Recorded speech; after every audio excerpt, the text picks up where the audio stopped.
Okay, I know that lady.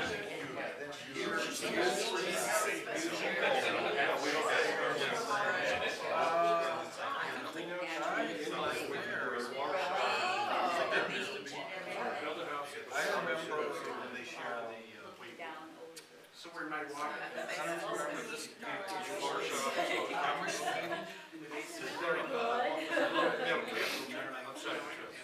He would work downtown and he always take a bus.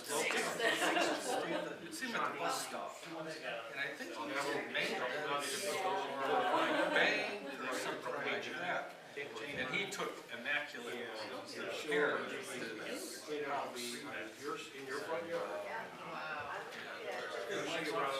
Sure. I don't remember if he died or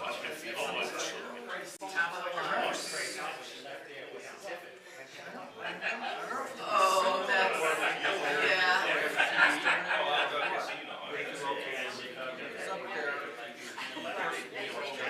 Yeah, but then she becomes. Everybody would see her there for a while. I would see her when he was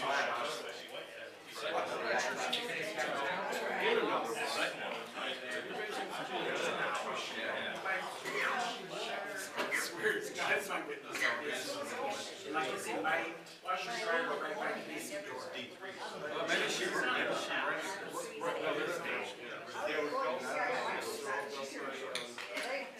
Maybe it was you. Yes.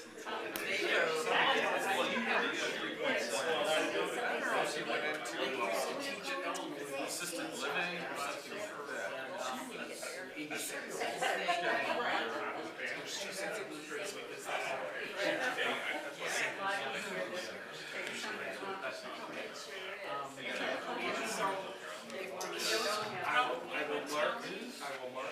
These are the Archer rooms. That's what I'm negotiating right now.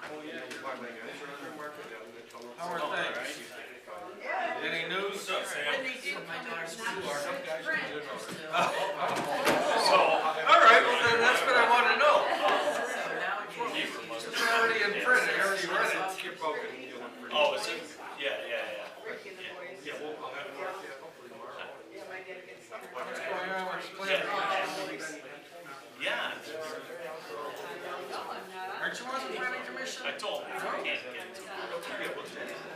I think I'm already beat. Wow. Yeah, he's busy.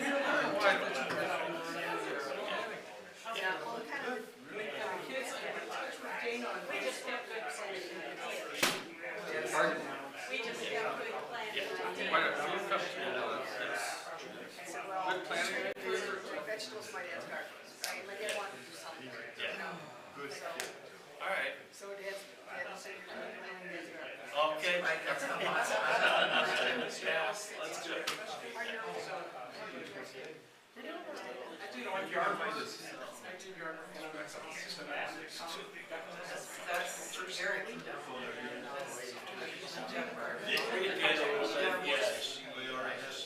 Probably heard about all of that. When I was sitting here, the federal government has transferred and said that our Maybe this year we have to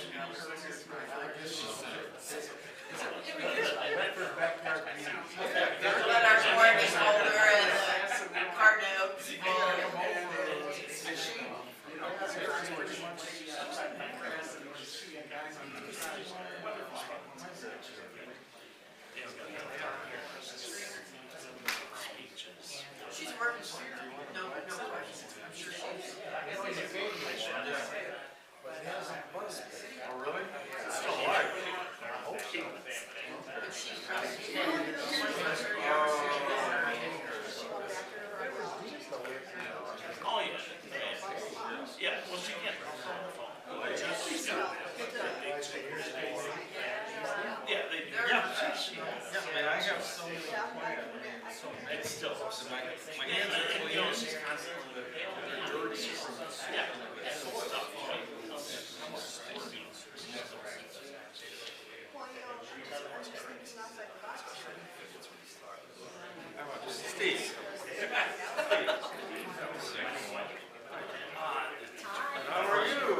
that the same house that has? Very good. She's outside all the time. No, I'm not waiting. Yeah, yeah. No, I'm not sure. I heard about her today. Looking at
what did he tell you? I never came across my friend, this Michael.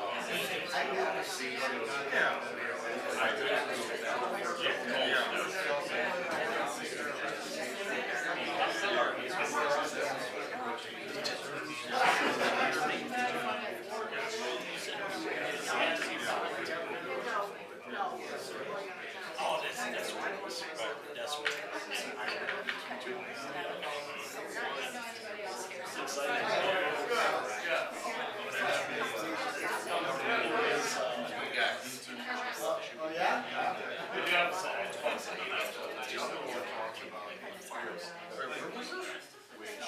Where? I'm sorry. Frank lives on the corner of North. This is on Wall Street. That's where you are,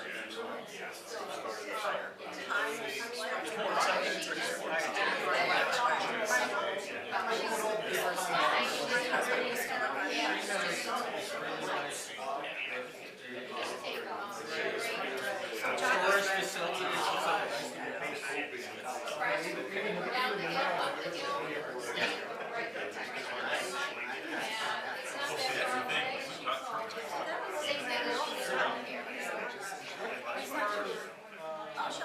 You're basically prosecuting something. Yeah, well, so I was reading, like I was reading, it's essential. Okay. Fire and smoke laws, and creative laws. Not only does fire and there's but I think we're building it. Oh, all right. Well, yeah, I mean, yeah, good. I said, well,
start in just a minute. I think I saw somebody pulling in.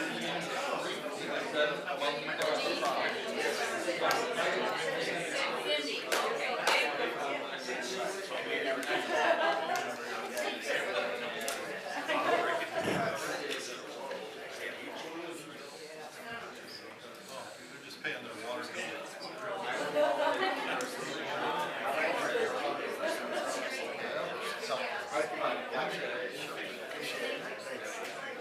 You know, it's so much money. Yeah, exactly.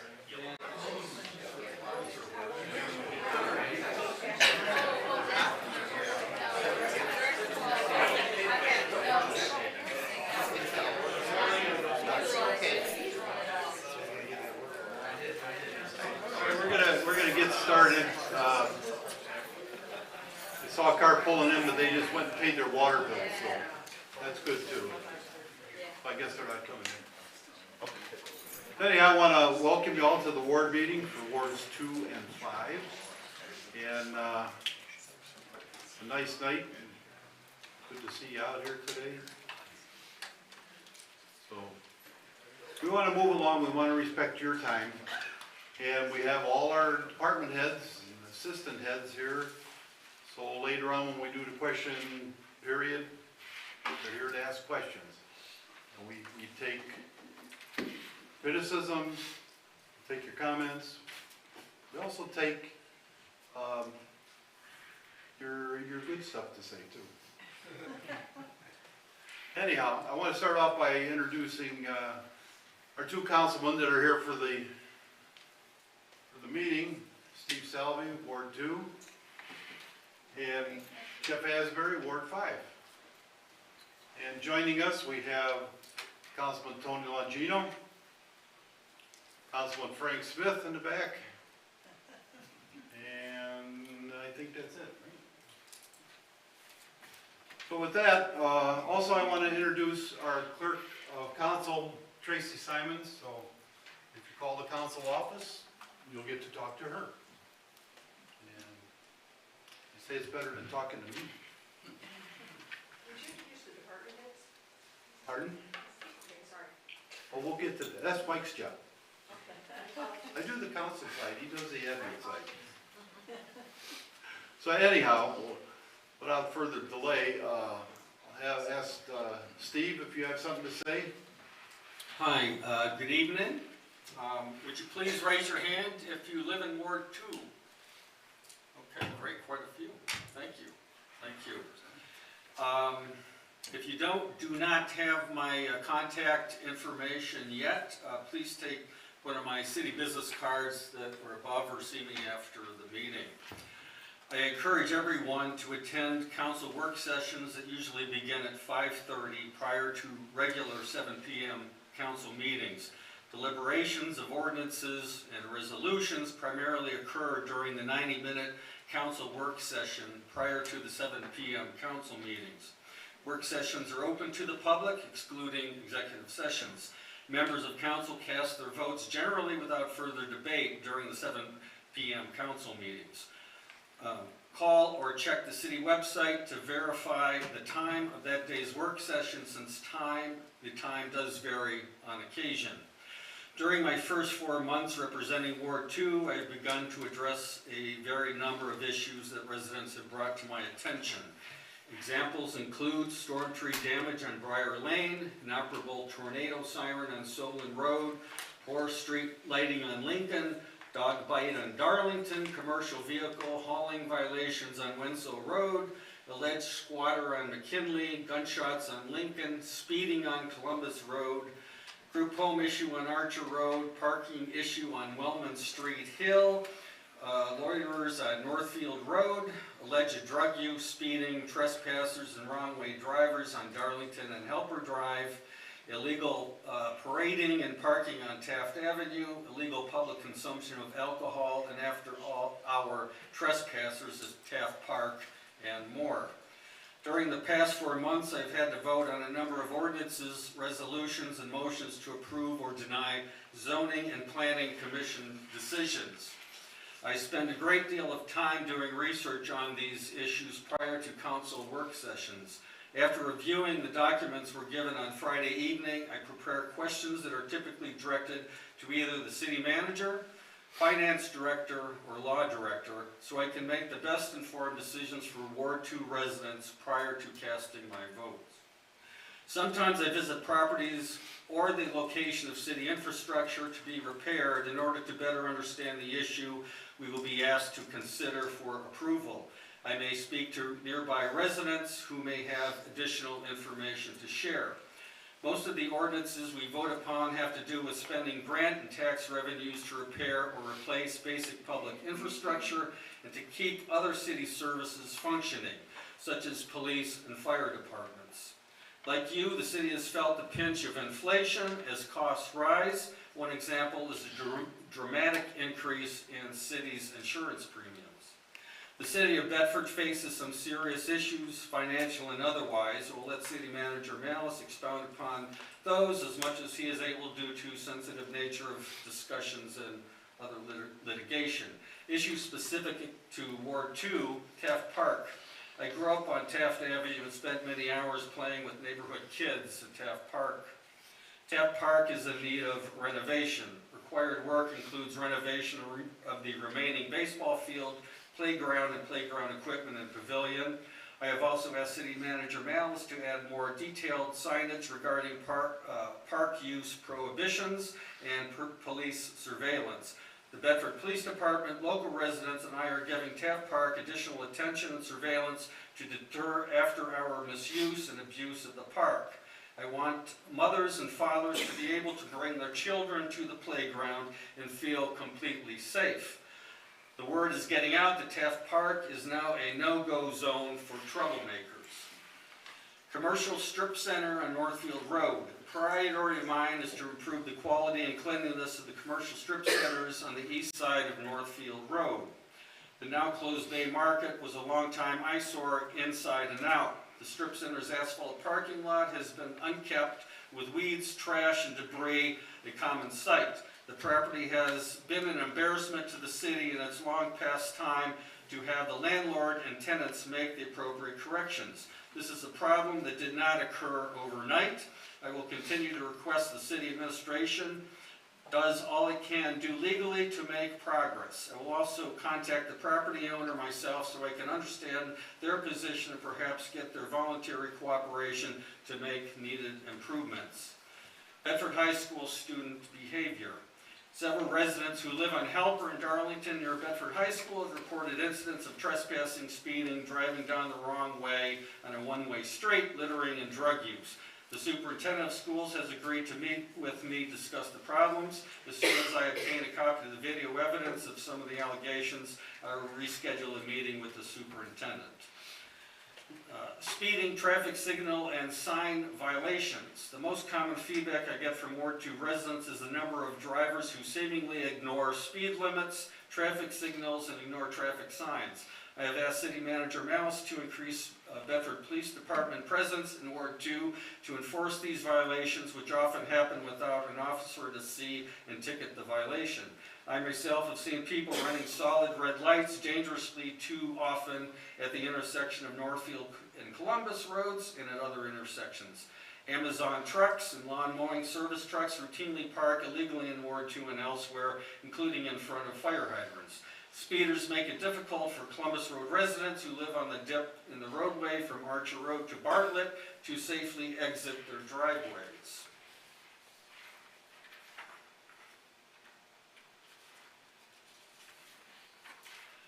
At last week's council meeting, residents suggested I repeat the following points in my last Ward 2 report. One hidden issue in Ward 2 and perhaps other areas of the city is the dilapidated condition of some apartment buildings and single-family homes. I became aware of this problem myself while walking Ward 2 and visiting residents. I was shocked by the conditions and obvious failure to do repairs. If the city does not have the legal authority to demand landlords make these repairs, I suggest the apartment residents organize and seek legal assistance from a Legal Aid Society of Cleveland. Phone number 216-687-1900. Renters of single-family homes can do the same. I am just highlighting a few issues I am working on tonight. It is not inclusive, and I'm aware of aware of and working on other issues. I expect Ward 2 residents will speak about other issues during the public comments section of tonight's meeting. I will be happy to meet with you after the meeting to get your contact information so you can inform me more about your specific concerns, and I'll be happy to meet with you at your home. My first priority has been public safety. As I told residents last fall, I want you and your family to be safe in your homes, safe walking down your streets, and safe in your car. I believe you are now safer than you were when I was first sworn in on January 1st.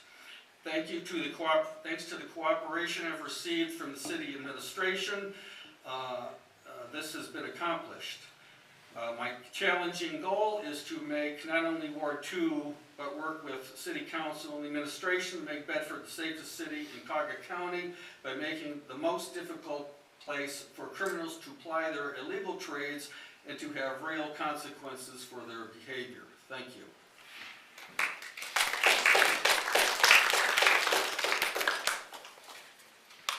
Well, thanks for that lengthy dissertation. And it just points out what you're doing and what all the other 5 members of council do on a daily basis, keeping this city running. With that, Jeff, would you like to say something? What he said, thank you.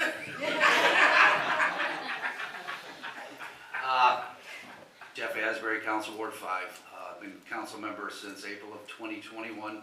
As some of you know, some of you might know, there's not a lot of people from Ward 5 here, but we had to redraw our ward boundaries in January of 23 because they were all out of whack. They've got to be within a certain percentage of voting population to keep it under control. So we redrew those. I lost a couple streets to Ward 3. I lost a couple to Ward 1. I gained a big section of Ward 4. All down West Glendale, West Grace, West Glendale all the way down to Glendale. West Glendale, I said,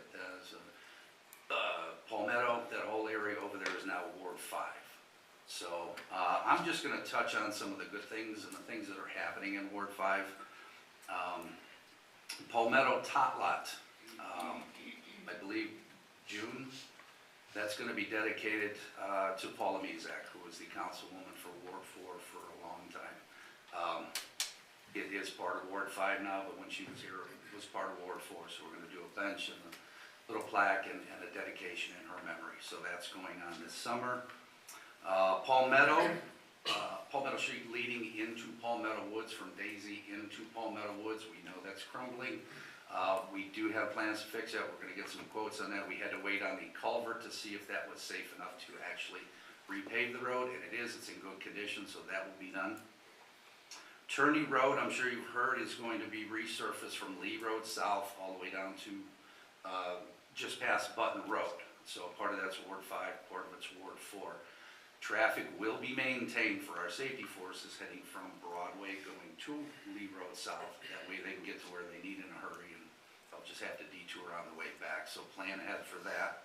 That should be in June, slightly after school lets out, I believe. Some of the things that haven't passed, we know Broadway got repaved last year.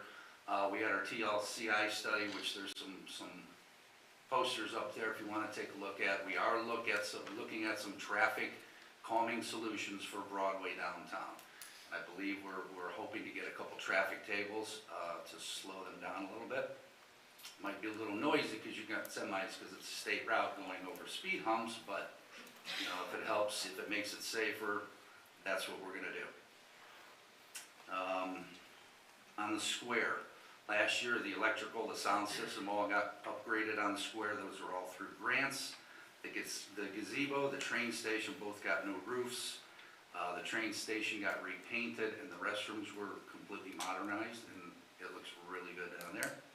And then later this summer we are going to go ahead with the Commons expansion, and I believe there's some, I'm not sure if it's on the board itself, but there are some handouts here that you can take a look at those. It'll show you a brief synopsis of what's going to happen on the Commons. So that'll get done later this summer. I just want to let you know that I'm a part of, you know, the Bedford Facebook pages. I'm sure some of you are too. And complaining and making comments on there is great, right? It'll let you blow off a little steam. You get some people behind you. You talk back and forth. That's great. A lot of our council people aren't on Facebook, so you need to contact them personally. I spend entirely too much time on Facebook, especially the Bedford pages, but I consider that part of my job. So if I see something going on, I'm gonna throw some information out there if I can help you. If we got like a traffic accident or something like that, please avoid the area. I'm usually pretty good at that. But the best way to get a hold of us is to contact us personally. If you see something safety related or something that the police should be involved in, make the call first, then contact your council person. Because if you're trying to contact your council person expecting them to call the police, we can do that, but then there's a time lapse. So if there's any safety issues, always call police first, then you can call us and let us know what's going on, okay? My phone number, 216-401-7806, and our cards are up here also. Email jasberryward5@bedfordoh.com. I promise you that I work a full-time job, 6 to 2:30, so it's pretty decent hours for a council person. If you call me or email me or text me or message me early in the morning, I can generally get back to you at lunchtime. If you call after lunchtime, I'll get back to you on my ride home at 2:30. If you call after that, I'll call you whenever you want me to. So that's my promise to you, and thanks for showing up. Hope everybody had a great Mother's Day. Thank you.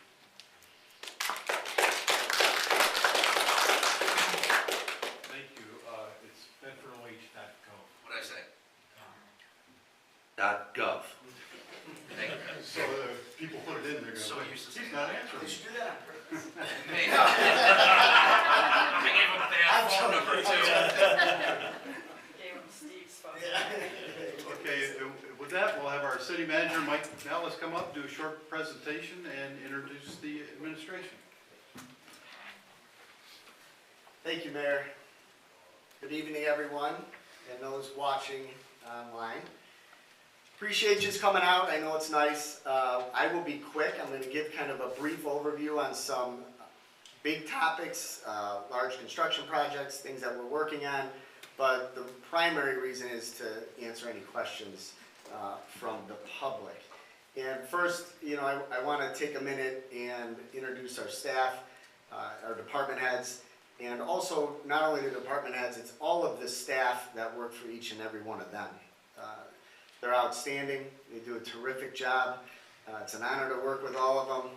And the one thing that I say that really sets us apart in my experience is they truly care. They care. And with that being said, I'm going to go around the room here. We have Jennifer Kuzma is in our development office, economic development office. She also is the executive director of the First Suburbs Consortium. Bob Plisky is our assistant parks and recreation director. He's filling in for Mike Callahan, who couldn't make it this evening. Jen Holland is our finance director. Clint Beller is our service director. Chief Nagy, Dave Nagy, is our fire chief. I also want to point out Sean Francis. He's our assistant superintendent at the service department. He's sitting over there hiding on the side. And lastly, I want to introduce Lieutenant Stask. I picked him last. I kind of skipped over him because we're very excited to announce, I know council's excited, the administration is excited, that Lieutenant Stask has been selected as the next police chief for the city of Bedford. And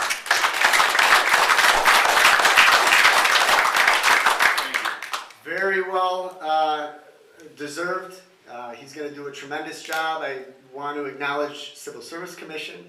A lot of work has gone into the commission as far as the exams, the assessment, which, by the way, this guy scored an absolute perfect on the exam. So, outstanding gentleman, and it'll be an honor to work with him, and he's going to do a great job. So, just wanted to point that news out, which is new.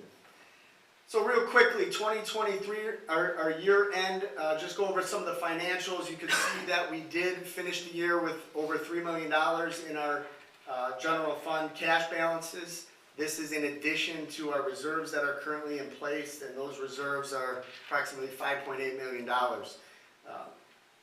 In 2022, we finished the year with the highest reserve, the second highest reserves the city ever had. And that's a big, thumbs up to the finance department, to all the staff.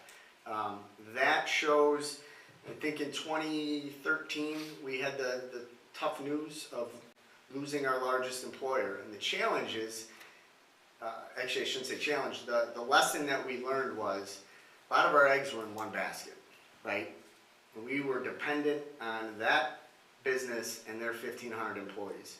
And since then, we have really focused on, obviously we'd love to get another 1,500 employee company, but we've also looked at the importance of, attracting the middle level, manufacturers, small businesses, and we've been able to do that. A company that's coming from Geauga County, from Garfield Heights, from the city of Cleveland, bringing 50 jobs, 100 jobs. All of those have really led to a strong tax base, which has allowed us the ability to finish 2022 with that cash balances and those reserves. Very, very promising.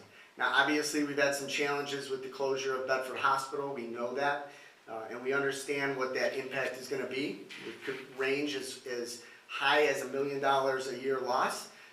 We're seeing it a little lower because they are maintaining some services and some staffing, but we probably won't know the real impact of that for another 6 to 8 months until they make some final decisions, and obviously the city is involved in litigation there. But we are not afraid from an administration standpoint. We look at every opportunity. Just because something's been done for 20, 30 years doesn't mean we're always going to do it that way. There's a better way to be more efficient from an economic standpoint or just to get the job done. We're going to do that. One example is our building department. We had our former commissioner, he retired. We were did not have a commissioner. We were advertising for that position, as were a couple other communities in Northeast Ohio. It was tough to fill those positions due to the certification requirements. We actually partnered with the city of Brooklyn, and we split the services of that commissioner. And it saves the city about $60,000 to $70,000 annually.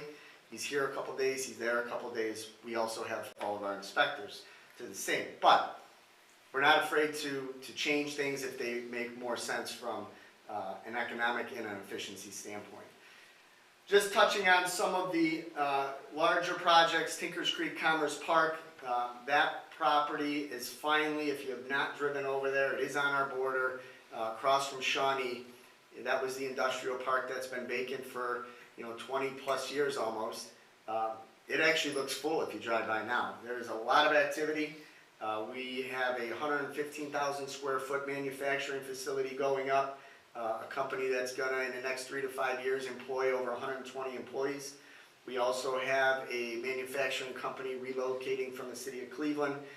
They're building a 65,000 square foot facility, bringing 65 plus jobs. Those projects alone, I believe they've exceeded $20 million just in construction.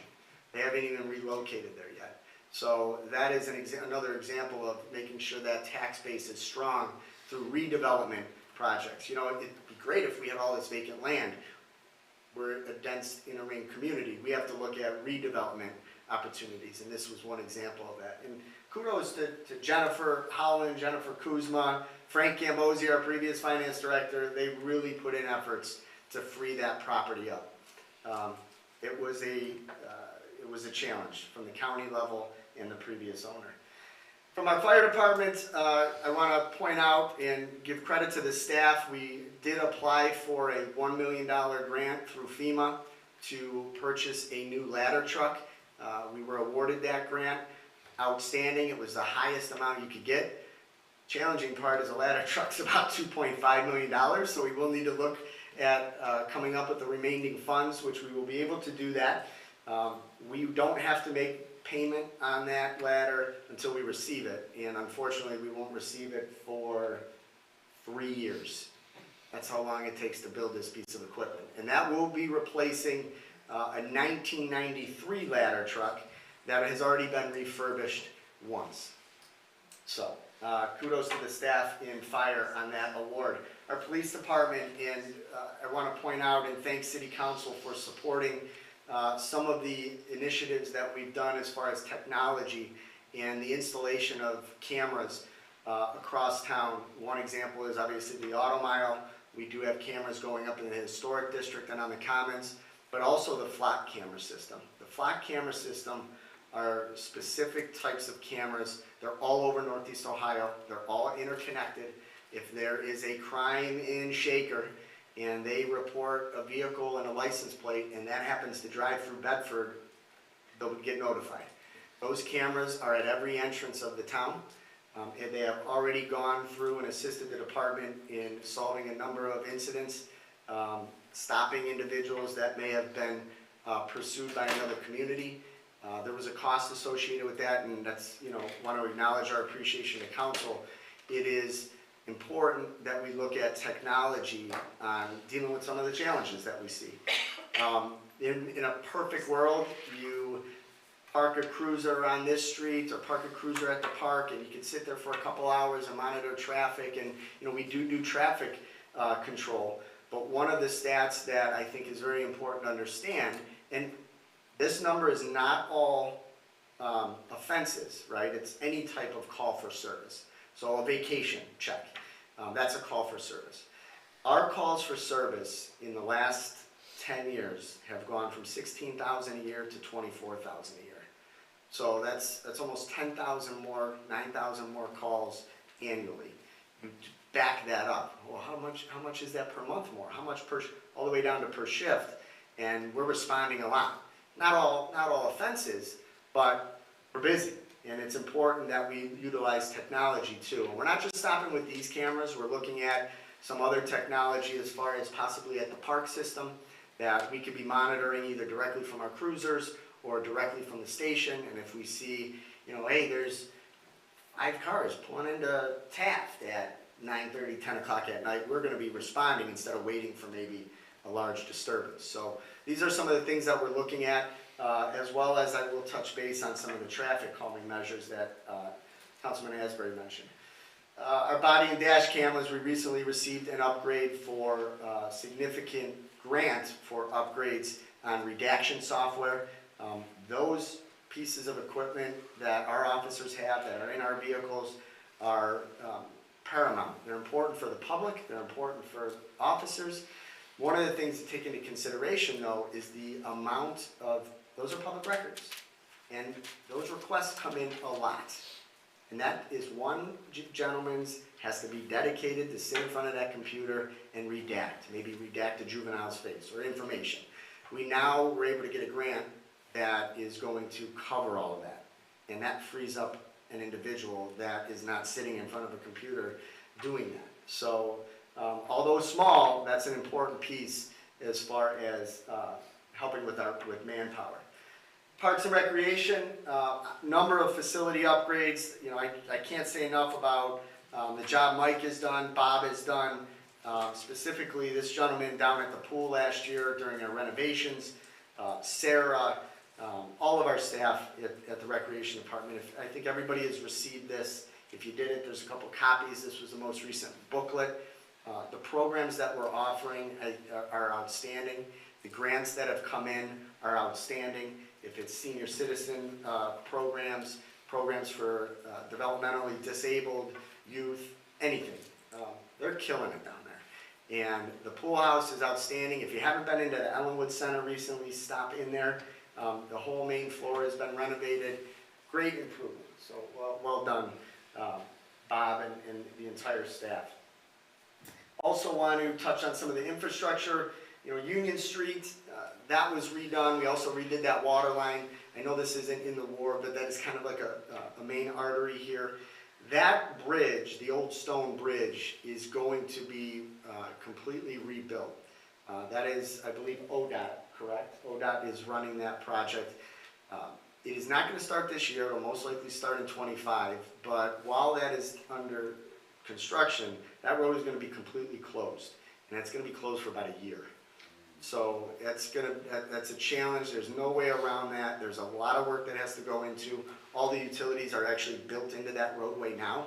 They need to be temporarily moved, reconstruct the bridge. So that'll be coming up. We're going to try to put as much information as possible out as we learn more. The city's not funding any of that, but obviously it needs to get rebuilt. The Northfield Road Bridge project, that is actually underway. Substantial repairs made to that, parapet walls, a lot of the joint repairs, sidewalk, fencing, all of that is currently underway. That should be completed by the end of October. And then we are having some initial conversations on Northfield Road itself as far as a repavement. We're still a few years out from that taking place, but I think from an administration side of it, we need to have those discussions because the way the state funding mechanism works, the local community is responsible for 20%. To give you an idea, the 20% of Broadway that we put up was, it was almost $2 million. So we're gonna need to plan on our end and start allocating some funds either annually or look at some large funding opportunities, grant dollars, as we get closer to seeing Northfield Road redone. Greencroft, we talked about culvert repairs. Good thing is Councilman Asbury's culvert that he mentioned over at Palmetto is sound. That was inspected by the engineers. The culvert at Greencroft is not. That is actually in critical condition. We will be looking to make that replacement, and that is a $500,000 project. That must get done this year, and we are looking for some funding. We actually just submitted a request to the State Infrastructure Bank for that project. Our storm and sanitary programs where we contract with the county, and they do some of the main sewers along the roadways where they jet and televise. We're still doing projects like that. As well as, I also have a plug here real quickly. I think it's important to say at every meeting, you know, a lot of the things that take place outside of the city, if it's on the square, or if it's Meals on Wheels, or the Rotary Club, or the Historical Society, the Lions, that's all volunteers.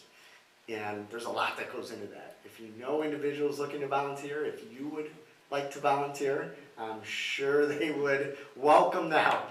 So there's, as Betsy shakes her head, get involved. And if you're interested in contact information, feel free to contact my office and we can point you in the direction there. Some of the grant awards that staff have been successful, as mentioned, Turney Road, that project's taking place. City Council recently awarded that contract. It will start most likely after school lets out in June, but we did receive a $250,000 grant from Cuyahoga County, which was their max for that project. We also have some other 50-50 matching grants where we're going to do some road rejuvenation, some crack sealing on roadways, long line striping. The grant that we received for that covers all the materials. So we are just responsible for the labor. You see the police cruisers, we were able to get a $150,000 grant to cover those two vehicles, $700,000 grant and other donations for the Bedford Commons project, and we'll talk about that near the end. That was a huge grant from the county, and we also have some historic district improvements. We got a grant that we have yet to roll out, so if you're a business owner or a property owner throughout the historic district, keep an eye out for that information. There's going to be some funding opportunities for you, and we'll be putting that information out and with certain deadlines, so stay tuned for that piece. You know, maintaining our neighborhoods, one of the things that, you know, we talk about, if it's, you know, bringing in your trash receptacles, if it's speeding, if it's dealing with vacant houses, we are after those. If you see something and you're like, man, nothing's happened here, call us. I'm not saying we don't miss any, but we are certainly looking to address some of those. You can see the numbers have gone down on some of the vacant properties. We've had a great partnership with the Land Bank where we do take homes down. We do have plans this year. It's 244 West Glendale. We're looking at 97 Northfield Road, 34 Nordham. Those are all coming down. Actually, that West Glendale is right around the corner. Some of these properties, I have to point out, they have been vacant. That property, the Glendale property, has been vacant for, I think, almost 20 years. Some of the challenges are that they get tied up in a tax foreclosure process, and either if it's a probate issue, if it's an LLC that may have walked away and there's a portfolio of properties, The county had at one point last year 46,000 properties across the county that were behind in taxes. They're trying to go through these. And if a complicated one, and I'll say it, and they've said it, if one of these complicated properties comes up, they're like, yeah, this is gonna take some work, let's move it down here, and then they just go through to address as many as possible.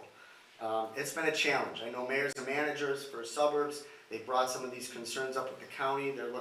They have made some changes, but I can tell you the West Glendale property is 100,000 plus in back taxes. The gentleman owned, I think, 15 properties plus in town, and moved out of state about 15, 20 years ago, and walked away from them. And there's a couple others like that. But the Land Bank has been a true partner. They took down a property here on Center Road, and the city now owns that property. We don't want to hold these. We're looking at, can we work as far as possibly new construction, which we do have some new construction taking place this year. But also, if the parcel's small, we will offer that up to the neighbors. So, you know, if they want to increase their property size, those opportunities are out there. But the point is, the Land Bank is a good partner. Our police department, we talk about some of the traffic enforcement. Our speeding and parking citations from 22 to 23, almost doubled on some of those locations. If it's overnight parking, if it's parking on the lawn, some of those concerns. We understand the challenges with the speeding on the side streets. We are looking at the speed tables. We read the report from the city of Cleveland. They rolled a pilot program out a couple of years ago, and we wanted to see what the outcome of that would be. They shared that report with everybody, I think it was the end of last year, and now we're looking at possible streets to address some of those traffic measures. One of the interesting pieces that came out of this traffic calming study was, obviously there were suggestions as far as improving the crosswalk, adding sidewalk on Taylor, but it also tracked, not through cell phone data and through traffic light data, speed averages. And throughout the historic district, most of the day, it was anywhere from, you know, in the mid-20s to 31, somewhere around that. It was the early morning hours where it shows the spike. And obviously we have that data now, PD has that data, and we're gonna be looking at some possible traffic enforcement there. But it also looks at, you know, their speed tables. That could also help. I would agree, I think it will be quite loud when you get some of those tractor trailers going over those, if they aren't slowing down, but we're looking at those. We understand the concerns, and hopefully we can make some much needed improvements. Just want, I said Ben the name. Zelia, sorry, just yell. Zelia, there was a report they laid off 80 employees at the end of last year, and there was concern, oh, they're closing. We met with them in the spring. There's no plans to close. Basically what they did is they shut down one of the primary lines from when that was existing when Benvenue operated. So I'm going to try to explain this as best as possible. It used to be the vials. You had a manufacturing line, they produced the vials. And that's the line that they shut down. And they shut it down because they are now only the second location in the entire world that is manufacturing the same pharmaceuticals, but they're in an IV bag. They're ready to go. The vials needed to be freeze-dried. If a patient needed it, there was a process before they could get ready and be put into a patient. Well, when you're dealing with sepsis and things like that, minutes matter. These bags are literally ready to go. So they shifted from looking at, you know, sales with the vials, makes sense to move from that, and they're now going all in on the bagless, or the bag IV portion. Do I think that there's going to be ultimately increased employment, possibly more manufacturing lines of those bags? I do. There are over 300 staff there. HICMA is also in the back. HICMA is a separate company. We were able to work to attract them. They came here with, I think, 15 employees, strictly research and development. They are now approaching 70. So slowly but surely, but they're adding, those are good paying jobs. and Zelia is not closing, so just wanted to touch on that. You see some of the large-scale manufacturing and construction that's taking place. I talked about on the left is the Cleveland Tank and Supply. On the top right is the new Lakeshore Electric facility being constructed in Tinkers Creek Commerce Park. And then the building on the bottom, this is a great story, but that is the former YMCA. For those that remember the YMCA, so the YMCA was purchased by a group, claimed to be a church years ago, and they weren't a church. They were renting it out for parties, but they were getting the tax benefits of being a church. We don't have to pay property taxes. So we obviously called them on it. The county got involved. They walked away from that. That property went through a tax foreclosure, and when no one purchased it, the city was able to acquire it at no cost. We did not have an available space for a growing engineers firm in town. They are actually looking to move from Bedford. Not that they did not want to leave, but they didn't have a building the size that would fit them. And our last one said, what about the Y? You can buy the Y and go there. And they walked through it, loved it, purchased it, completely renovated it, and they did an open house earlier this year, and it's outstanding. Absolutely outstanding. APEC Engineering is the company. I'll mention his name, Mr. Dave Barry. Huge proponent of Bedford. He did a great job, and great story. So that, again, that's a redevelopment project that staff were involved with, city council was involved with, and kind of looking at something outside the box, and how do we fix it? How do we fix this eyesore, but at the same time keep one of our companies here? You know, obviously we have our partnership with the Auto Mile. They provide countless donations. They've donated the camera initiative. There's cameras along Broadway and Rockside within the Auto Mile. Those are directly tied into the police department, but they also provided funding to do the same throughout the historic district and the Bedford Commons. So we're working to have those installed as well for security purposes. They've also donated to the park expansion. And just a real quick item, the Honda location, Honda purchased the property that is vacant at Bartlett and Rockside. It's about 12 acres. They are building a new Honda store at the location. Nothing is ready to go yet. I think they're looking at financials. Obviously, the economy is not in a great spot as of today, but fingers crossed their plans are they're going to build a new facility and relocate to that property. Obviously looking, beyond the future, we're still working with Tinkers Creek Commerce Park. We still have parcels available. We're marketing those to manufacturing companies. We talk about the development, or the CDBG development grant we received for the historic district to try to assist some of the small businesses. Our partnerships with the Land Bank, NOACA and the TLCI study, that's this information. Obviously we touched on the traffic calming measures that I had mentioned, but the primary purpose of that study through NOACA was we want to work to connect the Bedford Reservation and the historic district. Make that connection through Viaduct Park. And NOACA does not let you apply for construction dollars unless you go through the TLCI planning grant first. So we applied once, did not get awarded. We applied a second time, we got awarded. We went through that study. That's actually getting ready to be submitted in the next couple of weeks, I believe. Once that's submitted, we now have the ability to apply for construction dollars. And that's what we want to do. Obviously, I'm not sure, and I don't have it on here, but last year, everybody familiar with where Viaduct Park is? Off of Willis, the old Taylor Chairs site. So that was another, that property, there was almost 10, 12 acres, and it was going through a tax foreclosure. The city actually stepped in and acquired it at no cost. We held that property for a number of years to look for the best use.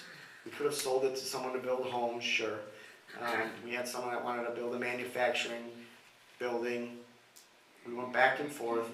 We wanted to find a use that the entire community and visitors could benefit from.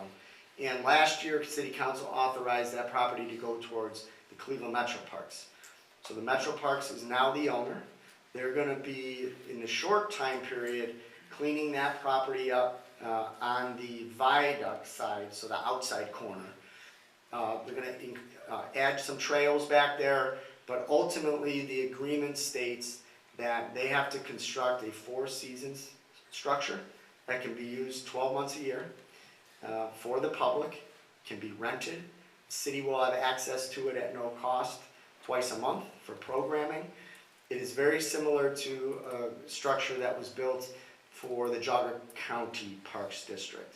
So if you're interested, I can show you a rendering of what they have in Jogga County, and that is going to go on that site. If it's not up there within a certain amount of years, they have to pay us the value of the property. So the city, I think we did a good job on that deal, and we're excited for it. But we're also excited in making that connection and improving that, that space, bringing the visitors to the historic district directly from the Metro Parks. There's tens, probably hundreds of thousands of visitors there. Visitors that go right down Egbert Road and they never make it into downtown Bedford. And that's important, especially when you try to bring in small businesses. So those are our goals. I want to touch on, lastly, it was mentioned and the rendering is here. About 5 years ago, we started kicking around an idea of, you know, what is some of the greatest assets in town, and obviously it's our residents, it's our businesses, it's the Metro Parks, and it's our historic district. And I think the downtown is outstanding with the Historical Society. The public space on the Commons is great. How do we make that better? And we started throwing around ideas. You can see this was an early rendering here that was done, and some of the criticism was, right, you're never going to do that. How are you going to get $500,000, $700,000, $1 million to do that? And Jen was able to identify a grant, and we were successful in getting that grant funds. We also received donations from the Auto Mile. And earlier this year, City Council, we finalized the final design there. And again, the flyers are over there on both sides. But it adds, if you look to the right, the gray building rectangle, that is the existing train depot. And all the way to the left is Willis Street. So there is a open air structure that's going to be built, covered. There's obviously going to be a water feature, more seating. It's space for the public. You know, the agreement when, you know, the city controls and owns the Commons is that is a place that must remain for the public, for public use. So how do we make that better? And I think we have an outstanding opportunity to leave a mark that's going to be almost nearly funded by grant funds. And we're excited. We hope to put shovels in the ground later this year. These are just some other renderings of kind of what is going to be built on that space. I know one big question was, you can't get rid of the parking lot. We did work to acquire grant-funded a small piece of property that is directly next to the city's other parking lot on North Park. So on North Park and kind of right across from the post office, there's a parking lot there that's city-owned. The property next to that was owned by a private property owner. We received a grant for property acquisition, and we made a deal with that property owner, and we purchased that earlier this year. Eliminating this parking lot will lose about 35 parking spaces. We're gaining possibly 17, so we still are a little less, and we have a couple other moves that we're looking to make.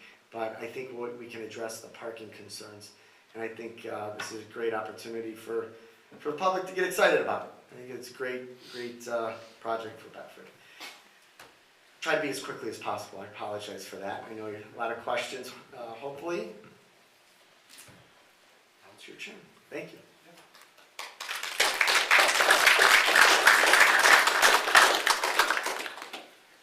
It's nice having a city manager to do all the talking.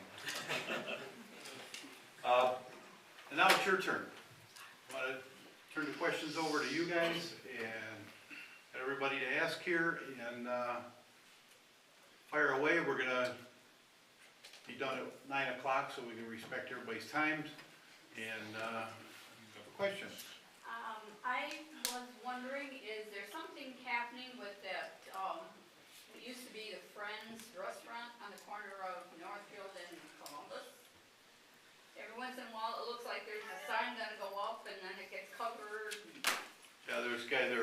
let's open a carry-out for seafood, which would be a nice addition. Not hamburgers, not chicken, we'll have some seafood. Okay. He acquired it, right, I Like, think it was right before, COVID. And everything got put on pause during that process. But his intent is to open it up. I mean, he's pulled permits, it's just, obviously, it's taking some Okay. time. All right, Yeah. thank you.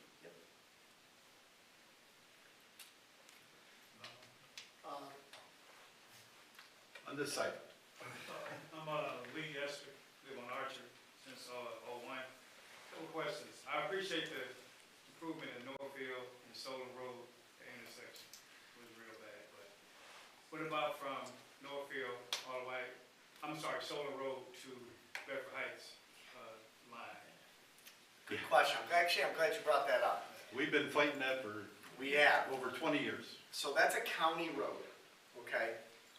We met with Cuyahoga County officials end of last year. That is, if it's not the lowest rated, it's got, I believe it's one of the top 3 lowest rated roads in Cuyahoga County. Bedford Heights worked, they paid a portion of theirs when they did their section. They put up a significant amount of money to do that, and it was done asphalt. Totally understand that. That was obviously their choice. We believe when we did Solon Road originally, almost 20 years ago, it was concrete. It needs to be concrete because of the amount of trash haulers and trucks that utilize. We could redo it asphalt, it's not gonna hold up. So we've been monitoring, I think I've written a letter every year for like 10 years to the county. We need to address this roadway. We finally met with them end of last year. We mapped out a plan. They said, you know, it wasn't in their immediate plans to put that on their resurfacing schedule, but they understood our concerns. We looked at a funding opportunity for this year. It's called Issue 2 funds. And they had indicated tentatively they were looking at applying on behalf of the city. We would have to put up a little bit of money, but not a problem, because there's a cap on the grant amount. They notified us 2 weeks ago, I think I put in the memo, they were not applying for that roadway. So obviously, that spurred some frustration on our end, and we have a meeting with county officials next week to figure out when that roadway is getting done. I personally do not believe the city should say, okay, you're not gonna do it, it's a county road, we're gonna pay for all of it. I think the county should be involved at some level, and all we're looking for is a partnership to apply for funds to do so. And not to make it too complicated, but the grant that I had mentioned is Issue 2. It's open to all municipalities as well as the county in Cuyahoga County. And there's certain criteria that they score, that they use to score. One of them is like poverty level, right? If you're, whatever the numbers are, you get more points. We will never compete with the city of Cleveland. We'll never compete with Cuyahoga County. And nothing against, but they're huge. And it's always been a critique of the suburbs and the smaller municipalities that we can't compete with the data. So if you look at who gets awarded, the county usually gets 4 projects, Cleveland's got 2 projects, and it leaves like 2 or 3 for the sub. So that's why we were asking the county to apply for us. It's a county road, and we thought they were going to. They told us they weren't, but we're pushing that, and it needs to get done. I completely agree with you, but I think it needs to get done with concrete, because I don't think the asphalt will hold up. Last thing, the Broadway from Glendale and Columbus, I'm not a traffic study type guy, but what was the purpose of funneling traffic to one lane to get back over to a turning lane? So, one of the reasons, good question. Believe it or not, it has to do with ODOT traffic guidelines, okay? That's how their traffic guidelines are set up. And in order for us to get ODOT, I talk about that, the city's responsible for 20% of projects. we challenged that. We said, hey, we're not paying 20% because we had to maintain it for, large sections of Broadway. And we submitted, service department submitted all these records of money we spent over the years.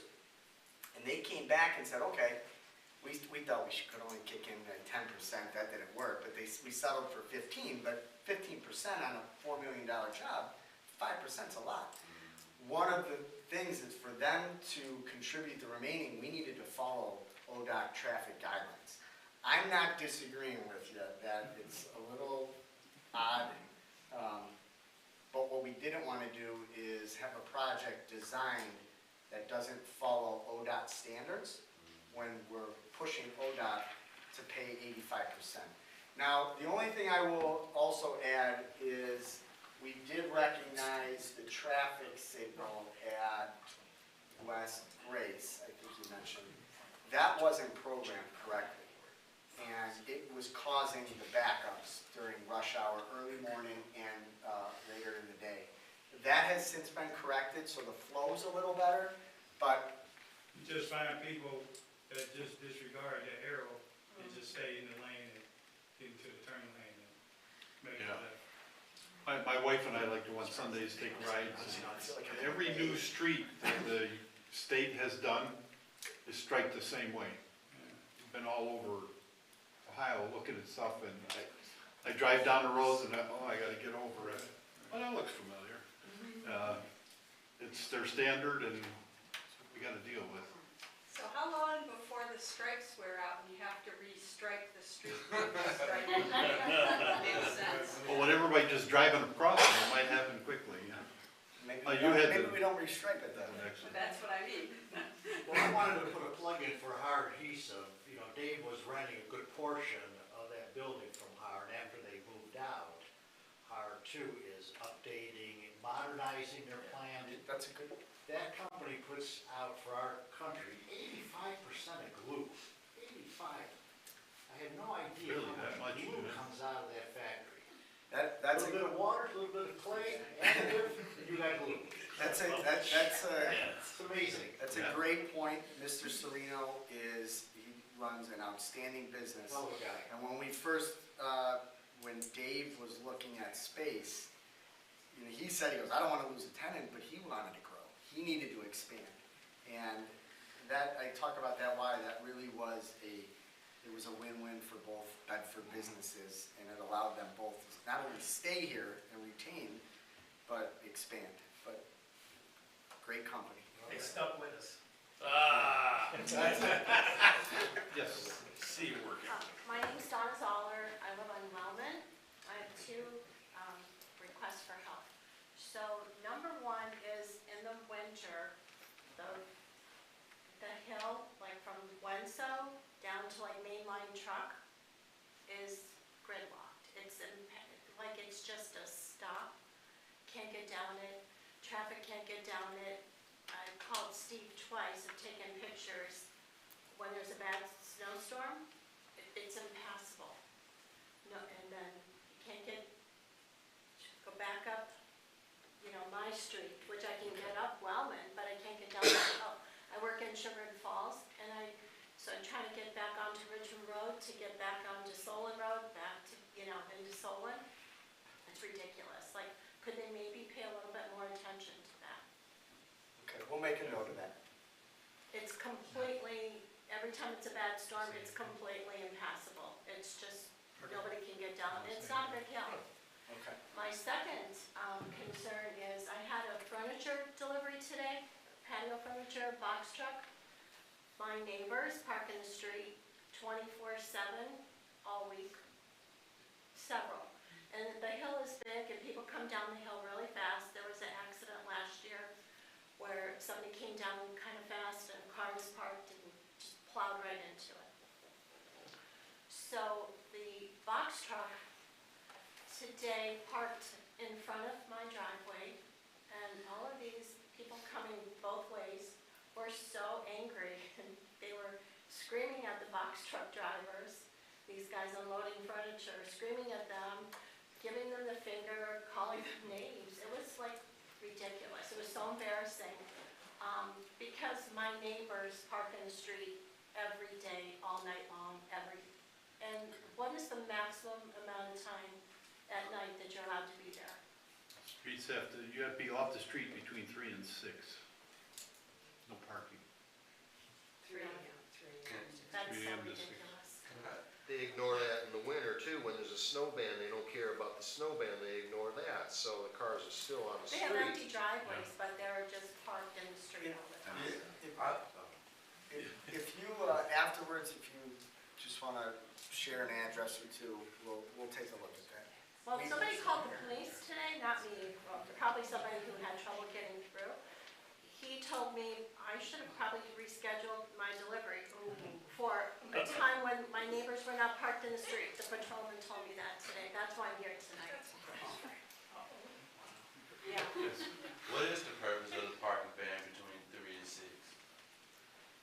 As far as overnight parking? Yes, So And that, it used to be 2 o'clock was like. because my name is Johnny Bird, I live in Ward 6, but I'm a civil service laborer for the city of Cleveland. I do road repair, and I was just wondering what's the purpose of the parking ban when normally when you have a parking ban, the street service is being provided, like street sweeping and things of that nature, and we definitely not getting that.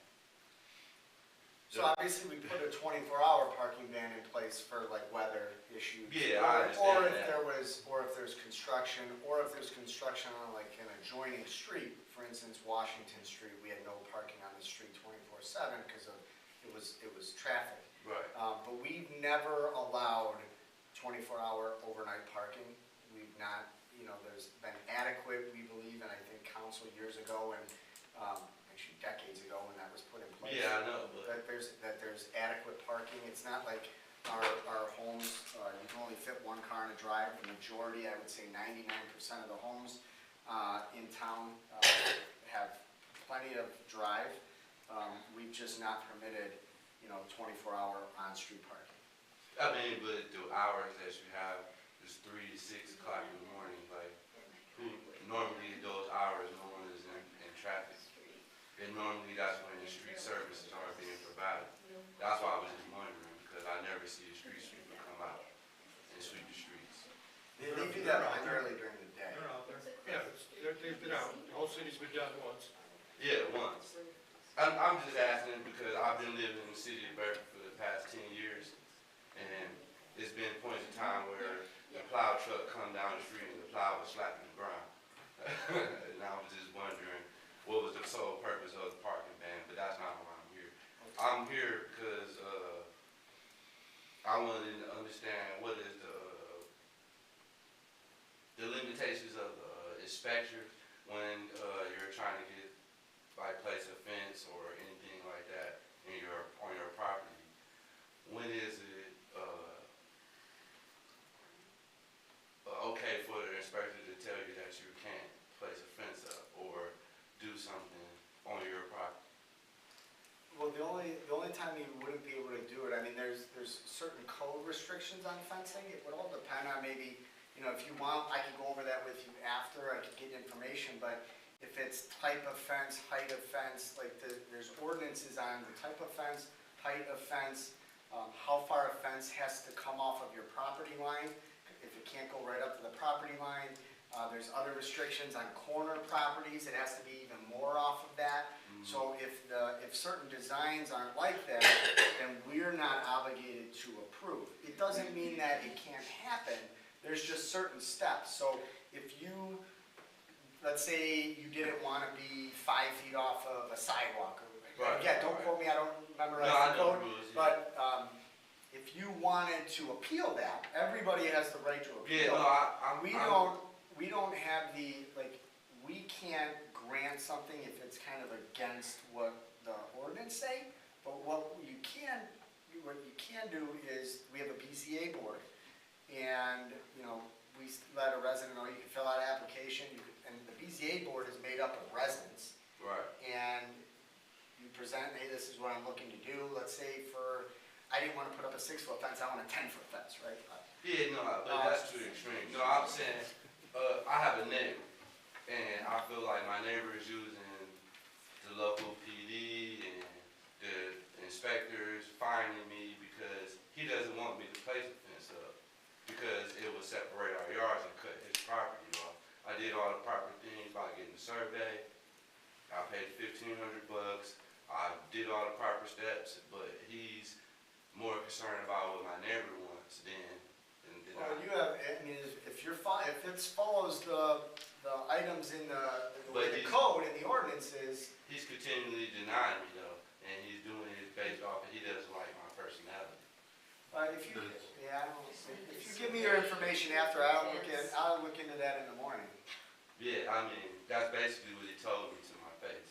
Okay, I'll look into it for you, for sure. Going back to the hill on Wellman, that's terrible. Is there any way to put like a complete parking ban on it? You know, I wondered that myself, because there's a double yellow line there. It was up, same on Archer Road. And if there's a double yellow line, it means you can't go over it. So if a car's parked there, legally, you're not allowed to cross that double yellow line, so it should be no parking, but something to check out. Those yellow lines are They illegal. have room for parking. Illegal, yeah, they shouldn't be there. Maybe there's no room in the yard. I only have a single Um, car Yeah, you driving comment on that? myself. That'll be a discussion we could have. I when pass the the car car and want to I approve cross it. the line Yeah. every single day. You know, Yeah, we could take a look at those, like I said, those lines shouldn't be there. I think way back when, somebody complained, because they were coming up the road, people were passing them, and they were upset.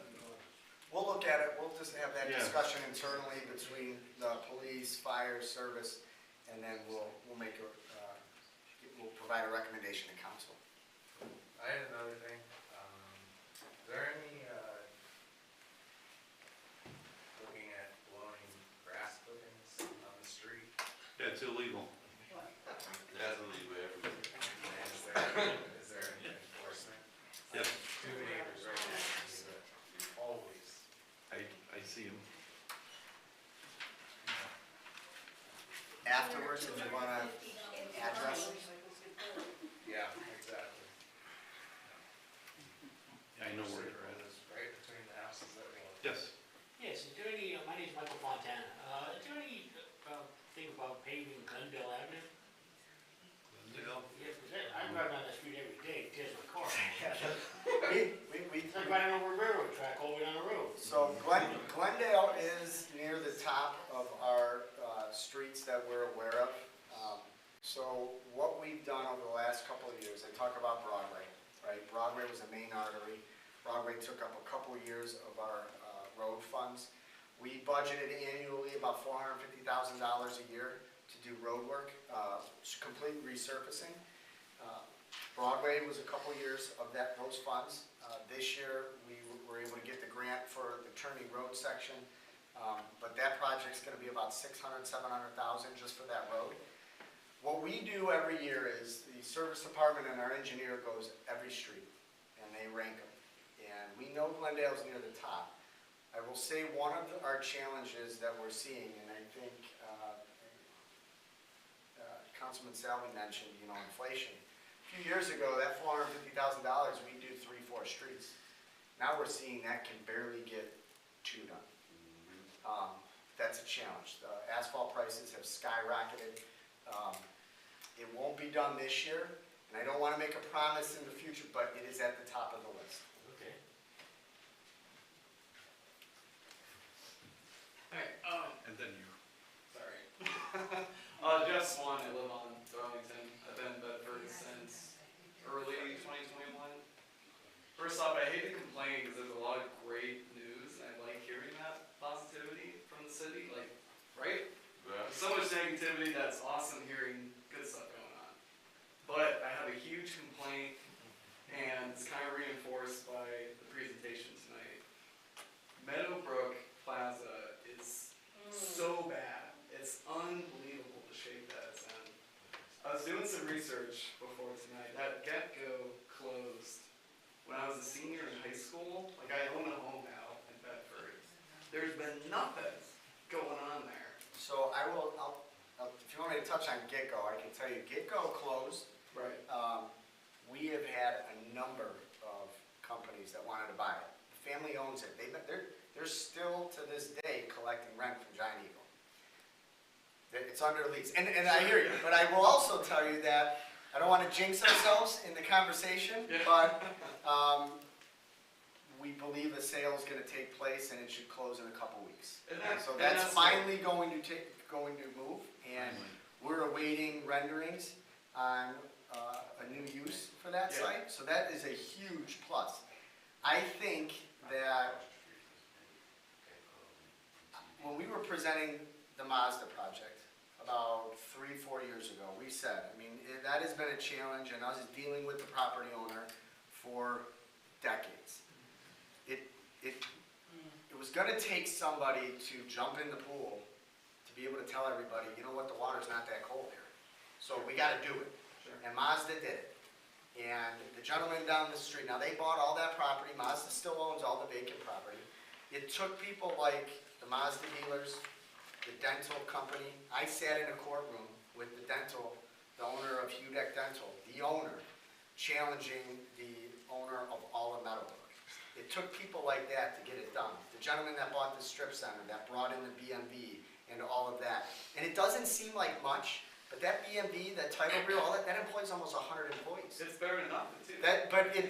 And then that gentleman, he added Napa. You have, Walmart's at vacant. Walmart is, not a ton of jobs, but a company is doing a major distribution for the Midwest on fiber optics. You have YMCA.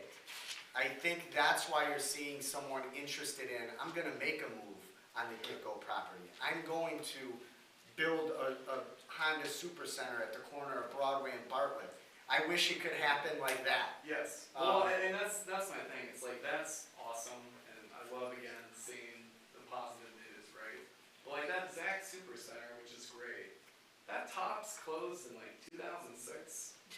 I was in elementary school during that, and that's the first thing to go in there since then. Yeah. So it concerns me, like when that NTV closed, the CBS closed. It's like, man, is this gonna sit vacant for 15, 20 more years?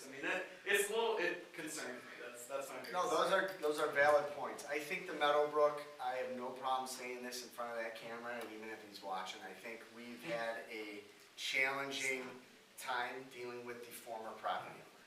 We've had a very, very challenging time. He has nearly liquidated all of the parcels. Yeah.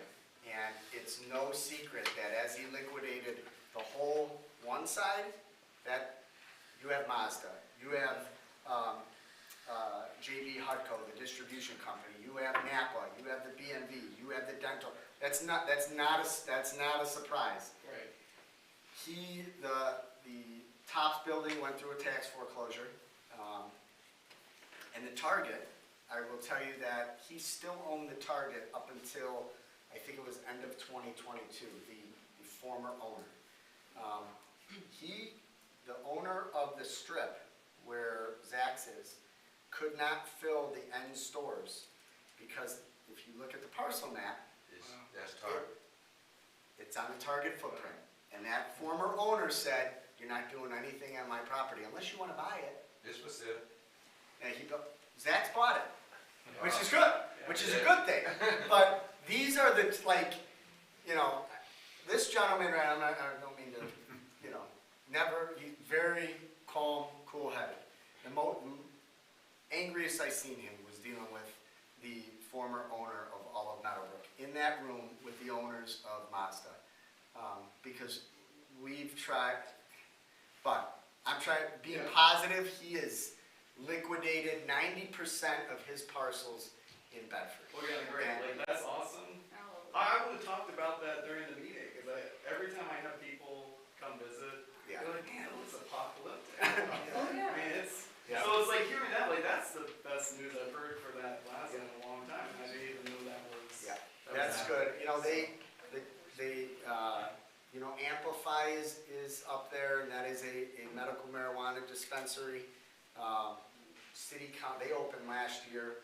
City council, when that first came out, we looked at our zoning, and we only were going to permit that in our mixed-use district, and, which is Meadowbrook. And that's another, and I want to compliment council and the staff. That used to all be zoned retail, and we knew retail is not going to work. You can't just have retail. So we looked at zoning. We had a private consultant put together a mixed-use district, and we rezoned all that mixed use, which would allow for a new auto, which would allow for a distribution center, which would allow for medical marijuana. That business there, the tax and the revenue that we receive is probably equivalent to a 30 to 50 employee business. And it is, we had a tour of it. They are one of the top, I would say, obviously I'm biased, but I think they're the top dispensary in the state of Ohio. They're down in the Columbus area. They have another location up here. The security, outstanding. And the money, and obviously what they invested there. So slowly. I wish it would be faster. I wish it would be. That's what we're dealing with. That's private property. So we're kind of limited what we can do. We have to play by the rules. The other people don't. And that's a big problem with a lot of stuff. I add on to that too, the last piece that he owns, he's not looking to sell, he's looking to land lease. And it's really hard to find someone to want to build on a piece of property they're not going to own. Yeah, sure. Yeah, that's a good point. Matt, what about where Chanel used to be? What's that going to be done? Schools. Bedford Schools bought that, and they're gonna put a school on there. As part of their future plan. Not too far future. Hey, question. Do we still have a K-9? We do. Okay. Does it always have to be that someone has to call in something? Like he had asked about the grass in the street. You said it's against the law. If an officer's driving down the street and he sees all the grass in the street, does he have the right to stop and ask the homeowner, you know, this is a violation, could you please have somebody clean it up? We always hear complaints about the garbage cans being out from Tuesday to Monday. I have seen officers pull out, and there's the garbage can sitting there, and they keep right on going. Does somebody always have to call? Or if an officer sees a violation, can he stop and say, this is a warning? Yeah, if an officer is, on patrol and they observe something, they can take action on it. Will they? I would hope so, yes. Like even cars parked overnight? Now, overnight, so. Your ticket, so they do. So the issue is, people can't call in and request permission to park on the street. I understand that. So there may be a car parked on the street that called and requested parking permission, and there may be cars on another street that didn't, and those cars will be cited. So the officer can take the initiative without a call? Yes, ma'am. Okay. Now, I was gonna add one other thing though too, like some of it would depend on maybe what a violation is. There's some that they're cited through the building department. Yeah. And not necessarily criminally cited through the police department. So no, all I'm saying is it's not necessarily an officer driving by ignoring that. Even if he sees it? They may notify building department, like, listen, you got this contractor out here, is he registered? It doesn't mean the police is ignoring that. Or same with, garbage cans. I give one perfect example. I took a call from someone, garbage can was out overnight, they were furious, how dare, we should have cited them, and we didn't cite them. Because the lady's daughter called us, she was 92 years old, and she was in the emergency room, and they were in there, so we didn't cite her, and they were out there. So, right, but the neighbor called, like, I can't believe you guys aren't doing anything. Well, a lot of those, we try to work, if it's the cans, we go out, service department, they're sticking a fluorescent orange tag on there. Like, this is the ordinance, you can't have it out past, you need to take your cans in, and then if they're not removed, they notify PD, and then we will go ahead and deal with the citation. We're trying to, that's our process right now as far as cans. We're not just openly like firing off tickets like, Okay, no, I we also wanna understand that, 'cause be, we as wanna long be as neighborly that with the attitude residents. of It's not worth the fight. No. ends. No, and I guess to the grass clipping complaint, and in that particular case, it may very well be the resident, but a lot of times we deal with the landscapers. Yeah. So we have to track down who the landscaper is and then contact them as well. So sometimes there's things done, not necessarily right on the side of the road, that we have to go and kind of dig up the other information, so, Okay, as long as they take the initiative, because that's the main thing. yes. Yeah, they issue hundreds of tickets for that parking and all that stuff. We saw the numbers on it. Yeah. It's a lot. They do. And then you mentioned it. Hey, I got more than one vehicle. So related to something that might be in violation of an ordinance, there's a lot of things that the city communicates through the monthly newsletter that comes out with the water bill, or has on the website. And I guess, why not, as we're hitting the summer months pre-summer, why not put in that monthly newsletter for the next month about, okay, homeowners, you're responsible for your landscaping companies, or the property owner is responsible for regarding the landscaping service, and it is a violation to blow the grass into the street. Because a lot of things happen out of ignorance. People aren't aware of the ordinances, just like this gentleman wasn't aware about the ordinances about parking overnight. And that there can be an exception for, if you get a special request to park out there. But I mean, there's just lots of things that the general residential population is not aware of. So it might be one mechanism to communicate that sort of thing.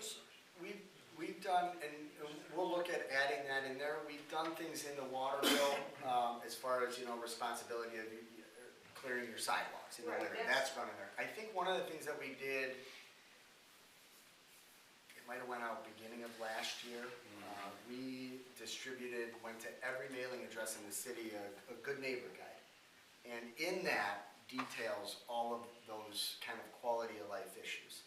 We could look at doing that again, but we can absolutely look at additional information in the water. You're hitting that season before, getting away our lack of spring and right into summer jumped, but it's a good opportunity. Yeah, I know it gets mentioned during council meetings too. I know Jeff's mentioned it a number of times, but. Right, well, and that's, again, it's a challenge of how many people really tune into or attend the council meetings. It's a very small percentage of the population. So just, the water bill seems a good way to do it, since that's going out monthly. Highlighted, right? Different bits. Well, no, I mean highlight as in retell. You've got this whole big huge booklet that you sent out. Well, here's the pertinent snippet for the next month, just to kind of reinforce. A lot of the people doing that with the grass don't get the water bill. Tenants don't get the water bill, it goes to the property owner. So. Well, and that's why I'm just saying it's a challenge, because it is a mix of residents, and if it's property owners, it's a mix of that as well. I understand it's challenging, period. Absolutely.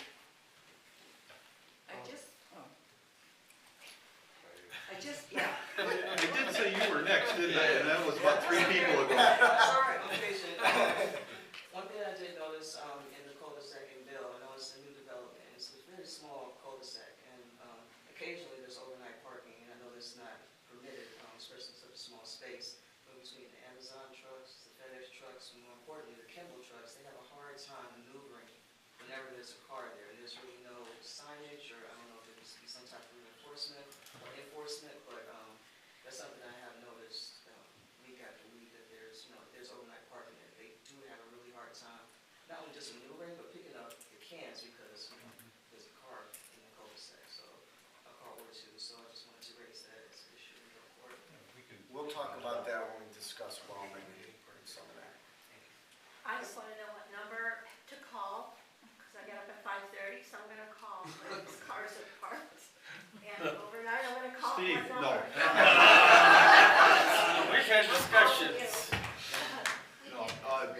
just. In the middle of the night like that, that's called a police number.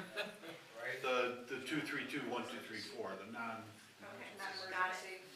Yeah, but, I have it written down. yeah. Well, box truck would have pulled in my driveway, if he could have, but the car was on the other side for 3 days and blocking. And to be told I should have rescheduled, if it was inconvenient, is just, I'm so mad. I have that written down as well. I'll look into that. Yes. I'm Scott Sturgis, I've been here since '93. I'm a couple doors down from Donna, and this is Tanya, she's at 873. We all experience, throughout the winter, it's kind of frustrating when people don't follow the snow ban or ignore it, or they're not aware of it. So maybe even in the newsletter, just some friendly reminders to the residents, that, hey, I really feel bad for the guys when they come down our big hill and they're about to go up to Solon Road. It's very frustrating for them, I'm sure, that there's a car there and there's way more than 2 inches of snow on the road. And, I feel bad for the guys in the salt trucks because they've got a job to do too. So I totally am sympathetic towards, the snow Why ban. wouldn't the plow guy? Well, I believe when they're plowing, then if they see something, they call it in. The I wasn't drivers sure call it if that was happening or not, but, in. Yeah. They get called in, but usually if it's snow like that, the police department's busy with accidents, and Okay, so the parked cars are gonna take a little back seat to everything else. yeah. It has been noticed, that, sometimes, the cars don't really need to be there, when we have a heavy snow. Yeah. One other thing I had to say about the traffic on Solon Road, was there ever a traffic study done, where, remember back in the day, they used to have the people in their lounge chairs and they sat on the side and they were counting vehicles that were going by during the day. And I wondered, did they ever do like a traffic study, and that would give you guys a little more, ammunition, if you will, to plead your case as far as the funds, Yeah, I haven't, but I can look. I don't know, do you recall us doing one? No.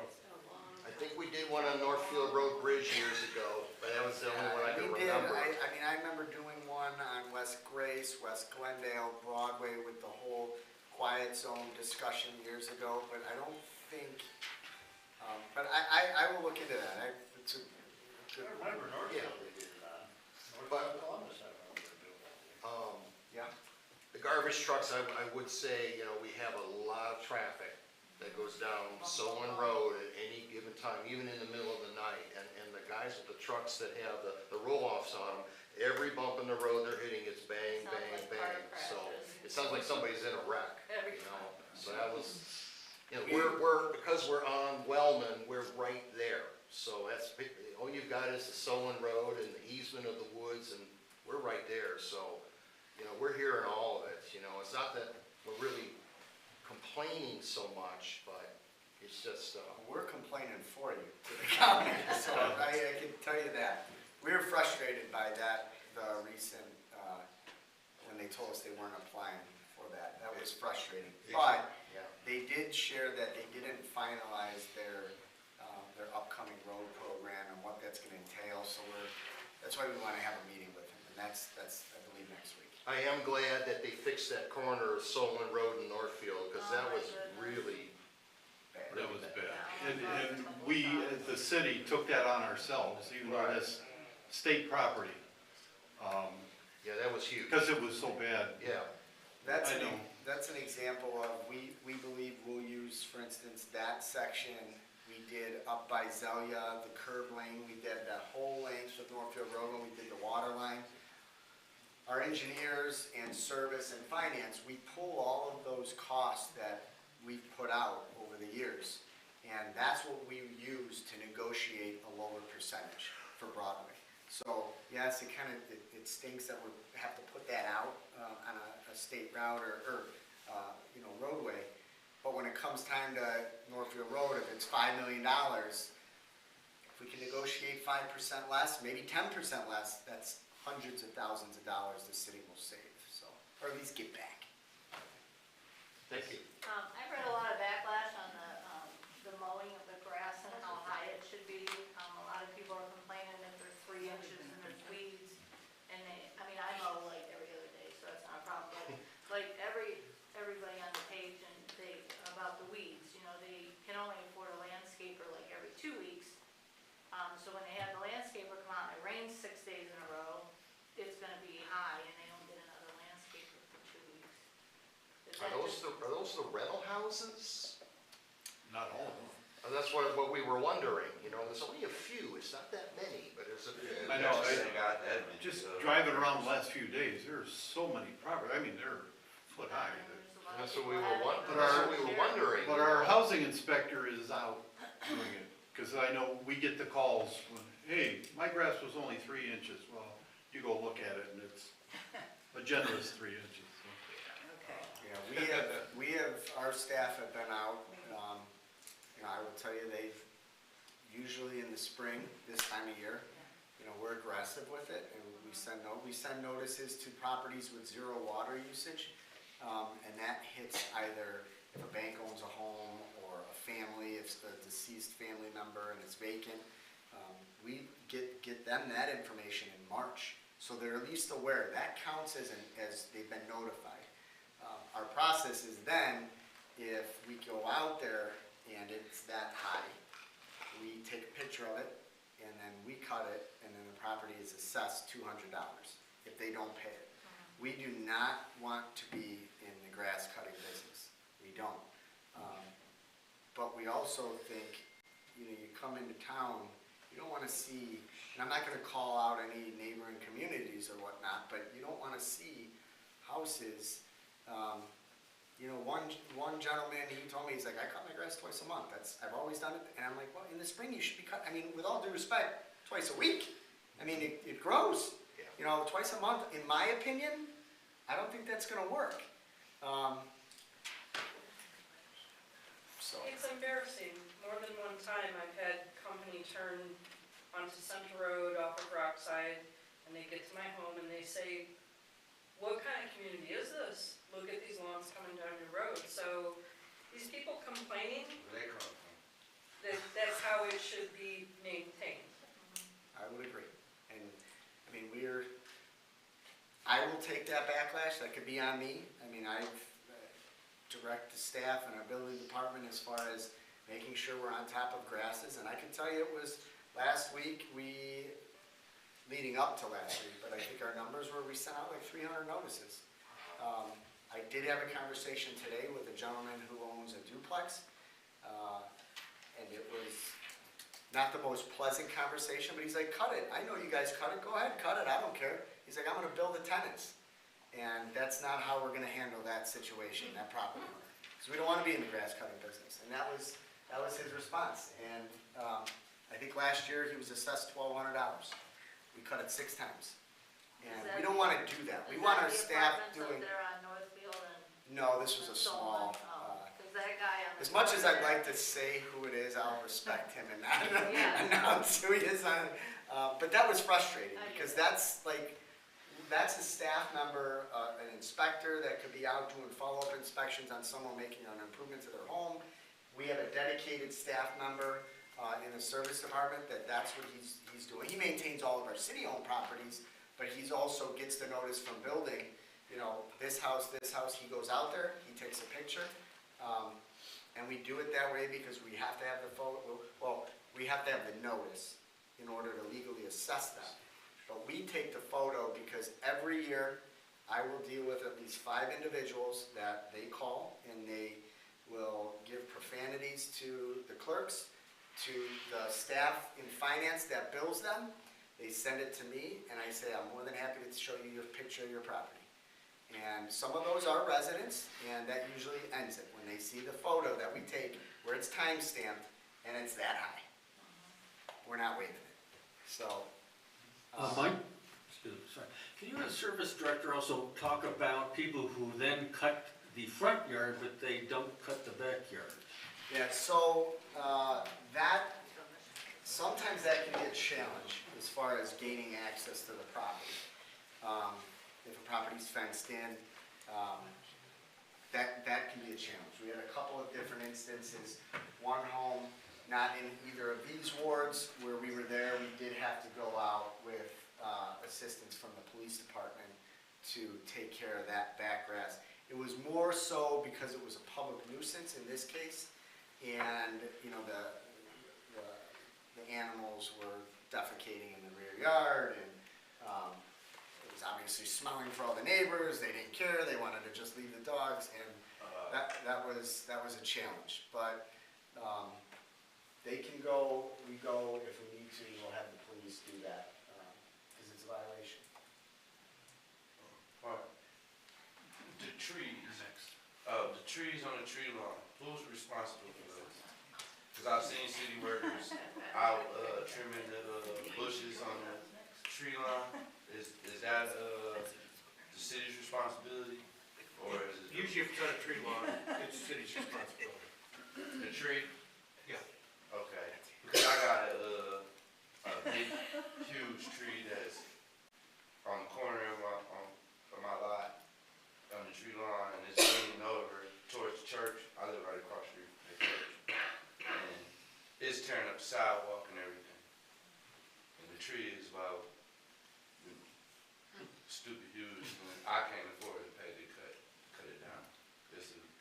Yeah, We now have an arborist that works in our service department, so we take a look at these trees and really, it's improved a lot on our, taking trees down. No, first Betsy, then over to Dot. I just have a comment about the construction that's going to be going on the parking lot. Many years ago, Hezekiah and Clarissa Dunham donated that whole square to the city to be used, public use in perpetuity. Yep. I think Hezekiah and Clarissa would be very pleased. Thank you, Betsy. For the common good. Appreciate that. Appreciate that. Dot. So, let's go back to tree lawns, okay? What about people that cut their front lawn but don't cut the tree lawn? So, is that the responsibility of Homeowner. the homeowner? I would think so, okay. We'll cut it for 200. Yeah. Yeah, years ago, the fine was $25. Yeah, it's a rental property. And we had people that, why cut my grass for $25? Right. And I brought that up, and, well, why should I cut my grass, $25? And then we added the 200 in there. Not that, I've seen people in the rain that got the letter and they're out there cutting. And that's what we want, just some compliance. It was a gentle nudge, a $200 nudge, cut your grass, so. Do you give a discount for no tree lawns or no? No tree lawns. No My discount. tree lawn's only this big. We do not want to be in the grass cutting business. Who was, let me get this lady in the back, she hasn't had a question yet. Thank you. Hi. I have several questions tonight, but with your presentation, you answered some of them. And also, I'd like to know, I've been in the city since 1989, so I've been watching businesses go real fast, and I've been watching them come in kind of slow. So, you know, I've been watching the progress of the city. And my concern is there someone designated to bring businesses into the city, or is that your job? And I have another question too. You want to answer that one before? Yeah, no, I'll answer that. So, my job, it's Jennifer Kuzma's job. Honestly, it's our staff, but Jen and myself primarily. Okay. Yep. And we look at, like, you know, if you talk about a business that may have left, sometimes you look at what those circumstances might be. Some may be bringing business in. You know, we talk about the Tops, right? That Tops, everybody said, why is that vacant? It's been vacant for 10 years. Giant Eagle signed a lease with Tops.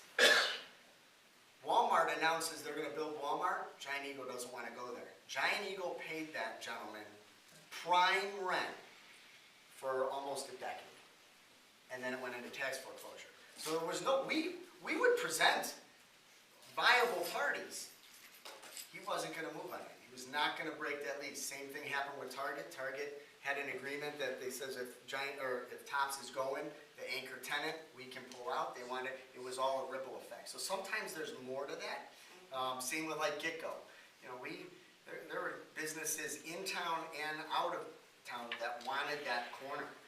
And they did not want to break that lease. And honestly, I hate it because we want to see development from a family who's collecting rent from a corporation like Giant Eagle.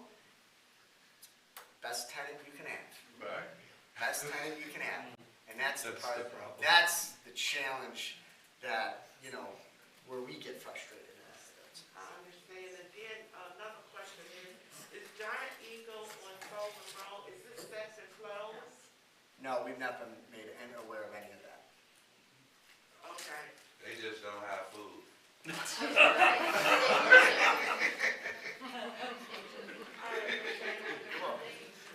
That was the comments of the audience. We also here with, yes.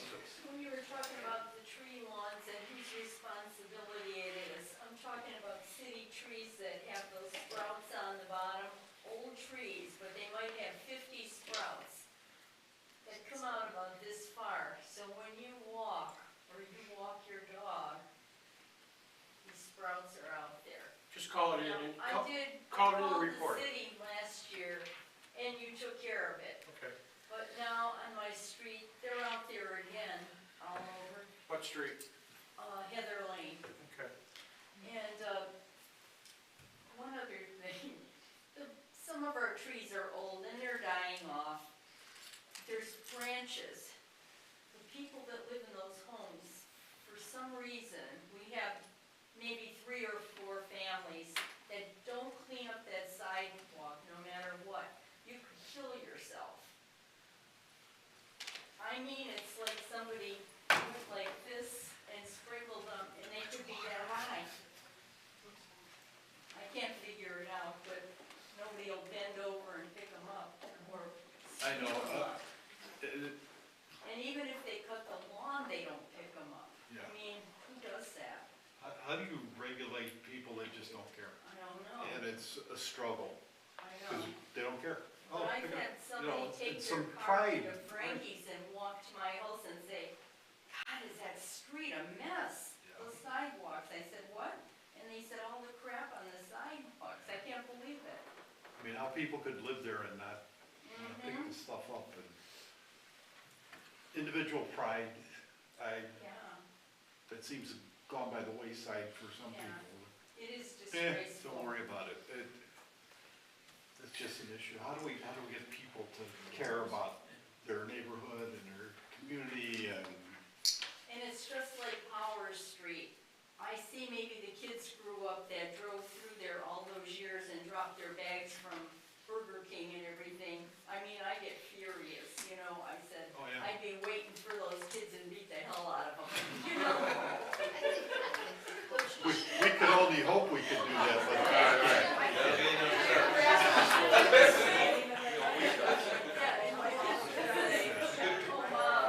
Forget about it.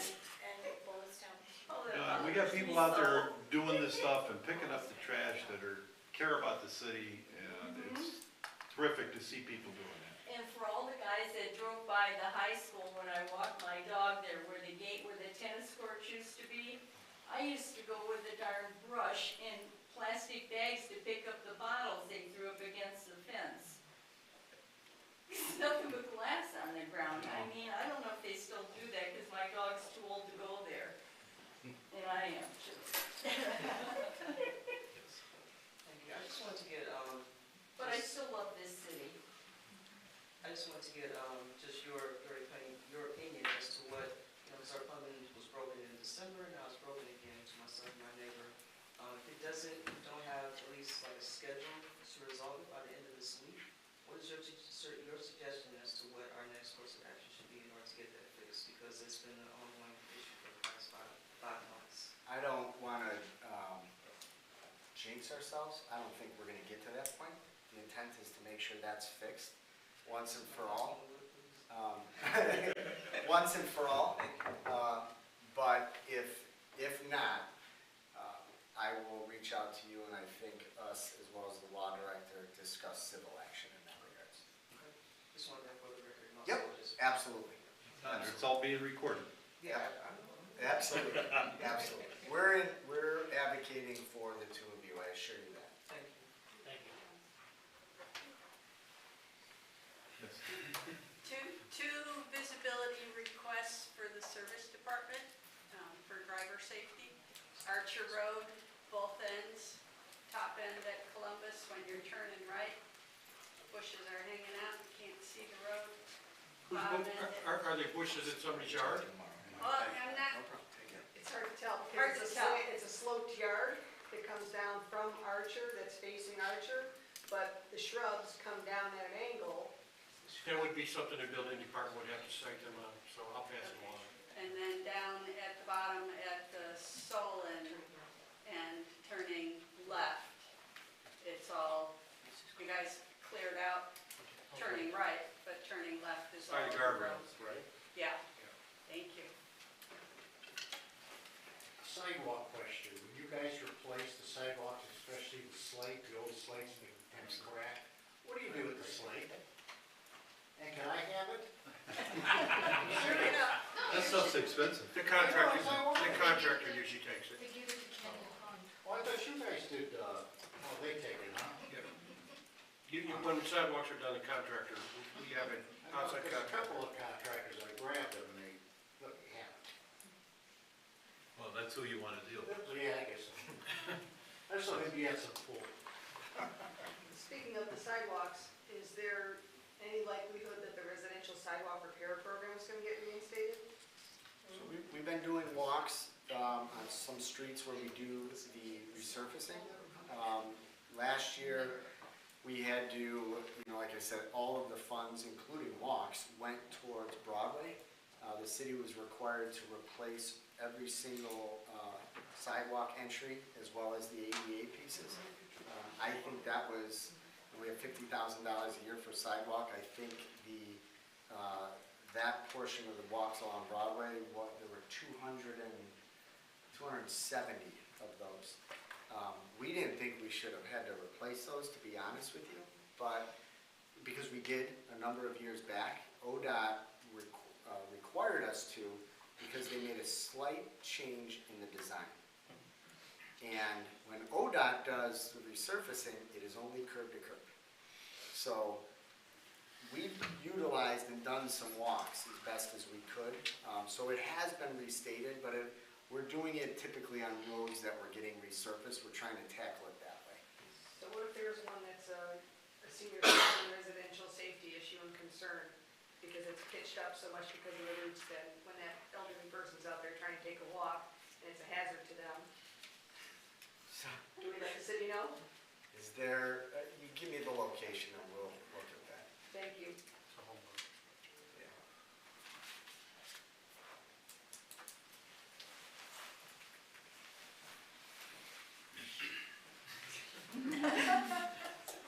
I was waiting to see. I know that typically there's been we're still in negotiation with UH, but it's really disappointing and frustrating to see UH announcing new healthcare centers and urgent care centers in Solon, or in this city, or that city, going all around us, because there's nothing that we're hearing about for Bedford. And I understand it's negotiation stuff, but, is there any kind of update that can be provided?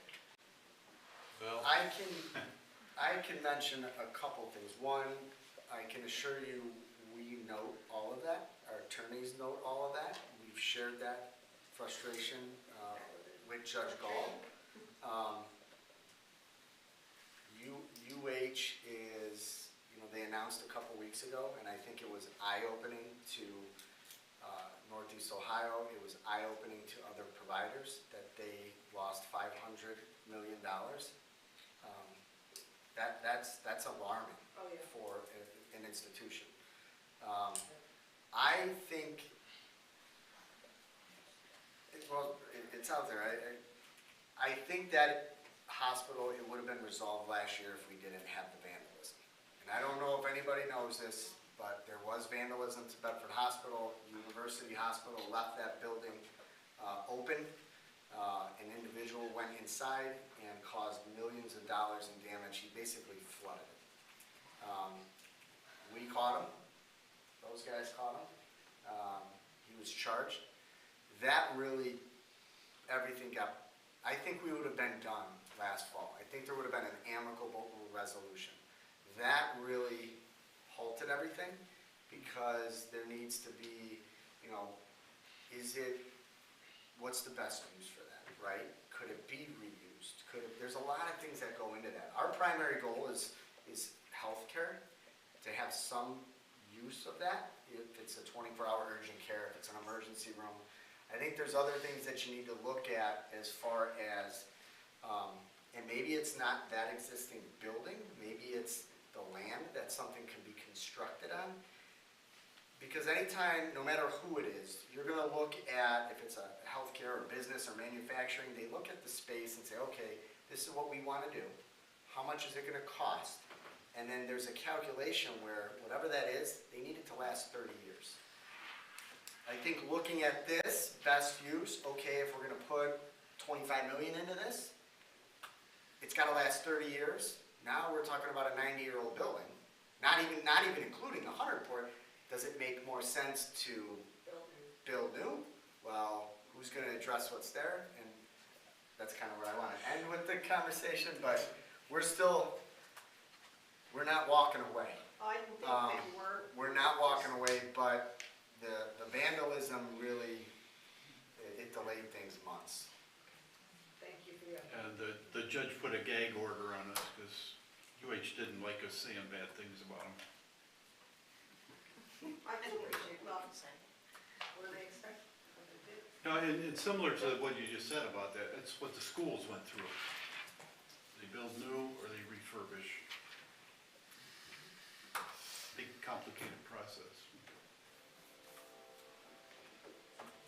All right, we have like 5 minutes. One quick one. CVS, they exited. Any new tenants, any interest in the property? Did we have interest? I mean, anyone, just. Yeah, we actually, I mean, we looked at it. As far as any new, we haven't had, no one's come forward with us. You know, that CVS, they closed. January. Yeah, but you know, as far as the number, they closed a number of locations. Right. Across, all the way down to the Canton area. We've reached out to the owner of that property. They know, you know, incentives that we would offer to attract an end user to fit that. We looked at it briefly, but we weren't gonna, you know, the city's not gonna acquire. I was just curious if there was any interest, you know, moving forward, someone, you know. I think it will. I mean, it's in a primary spot. It's right on the main road. And it's not, I think the owner they're not gonna wanna have that sit empty. The only thing that, and I gotta go back and check my notes. I wish I had that in front of me. How much longer they have on their lease. The lease did not expire. So that also poses a challenge when we talk about that. And like I said, CVS made the announcement that they closed. I don't remember the number. It was on the news. That was one of the locations out of however many that they closed throughout Northeast Ohio, unfortunately. Yes. Not just because Stan likes to hear it, but because it's true. I would like to thank all of you guys up there and over there on the edges for the outstanding jobs that you do trying to keep all of us safe and happy and well situated in our community. We appreciate that, and these guys up there and them, work hard every day. You don't get to see behind the scenes what they're doing all day long. It's a lot. Appreciate that. So we're gonna wrap up. It's about 9 o'clock, and Jeff, do you have a final word? I'll leave it to Steve. Appreciate everybody coming out, everybody that's watching on YouTube land. I'm honored to be your council representative. Keep me busy. Call us, let us know your concerns, your complaints, your opinions. Make us do our jobs. Thank you. Thank you. Steve? Thank you all for coming, and as well as the people who are watching on the video. Yeah, feel free to make sure you get a card. If you don't have one already, feel free to call me anytime. We can talk on the phone. If you want, I'll come to your home and we can discuss whatever issues that you have. And have a good evening. One little caveat, don't call me after 8 p.m. I get up at 4:44 in the morning. Thanks. Thank you all for coming.